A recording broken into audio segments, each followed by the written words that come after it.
Hi everyone, I'm standing in front of my elephant again today because we're going to continue the topic of anger and resentment, and I want this to be a reminder that you are powerful.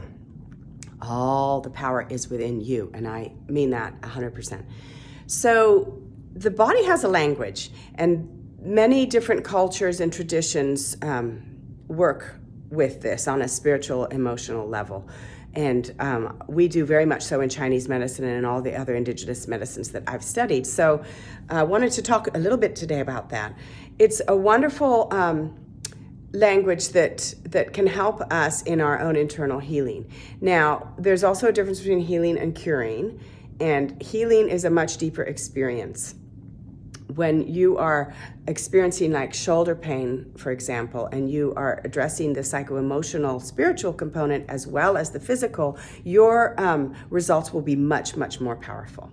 And we're going to talk about the placebo effect another day, because a lot of people go there. And really, it doesn't matter. Like I said the other day, you could just consider yourself imagining things. It doesn't matter. What it does is it's working on your subconscious and your spirit in a very powerful way. So that's what's important. So language of the body, obviously I can't go through all the body parts, but a good source for this would be Louise Hay's book called You Can Heal Your Body. She she has a beautiful, extensive list of everything. I don't use all of her stuff. I also use I pull in from other traditions, but hers is a great place to start. So, for example, your shoulder, because I already mentioned that. The body, like in dreams too, and we'll talk about dreams in this series too, because that's very powerful imagery that can help you on a deep level. But so like in dreams, spirit likes to take words and use them literally. So once you understand the idea of how this language works, you'll be able to do it on your own with no problem. So shoulders, for example, are about shouldering responsibility. So if you have a lot of shoulder pain, obviously you're going to get that checked out. You want to move the energy in there. You want to make sure there's nothing physically wrong, any surgery or whatever, and do massage, acupuncture, whatever. But it's very, very, very important to look at the psycho-spiritual component, because if this is your tendency, you're going to keep getting it until you've addressed that. And this is true about all sorts of things that happen in life, but especially with the body. And so I'm talking, if you have a major injury, this is helpful, but also for the little nagging pains. That's what I really want to talk about today, because we all have our default pains. Mine is my belly. So bellies are about how you nurture yourself and others. And so until I was able to deeply, deeply look at how I'm nurturing myself, and what I discovered was I thought I was nurturing myself, and I was, in terms of time and meditation and all that stuff, but I was over nurturing other people. I wasn't placing good boundaries for myself. And until I learned that component, I didn't heal. Now, once I learned that component, lo and behold, I had an incident that I was in the hospital, and the doctors finally figured out what it was. So that's how spirit works. And so it's on us to dive deep, and this should be a joyful experience, because this is what we're here for. Is our bodies are just these amazing feedback systems about what's going on with us spiritually.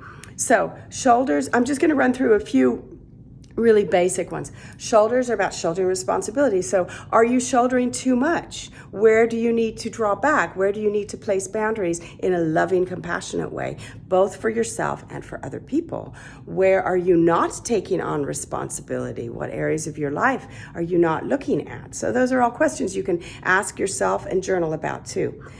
Stomach, any digestive issues. Where are you nurturing yourself? How are you nurturing yourself? How aren't you nurturing yourself? How are you nurturing other people? Are you nurturing other people too much? Which isn't nurturing, by the way. Where can you set loving emotional boundaries around nurturing? Take this to the physical level too. Are you resting? Are you feeding yourself? What are you feeding yourself? What is the food and the drink you're feeding yourself? What are the thoughts you're feeding yourself? All of this gets processed through your gut. Lower back.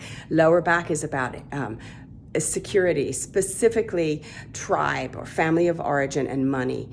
So if you have a propensity for low back pain or sudden low back injury or something, what is going on? Where do you feel secure? Where do you derive your security from? How can you feel secure in yourself apart from all the outside things? Where are your fears? What are your fears about? It might be a really good thing to journal about that, or to go down the path of what's the worst that can happen, because often it's not as bad as we fear. We're just fearing the fear. Joint pain is about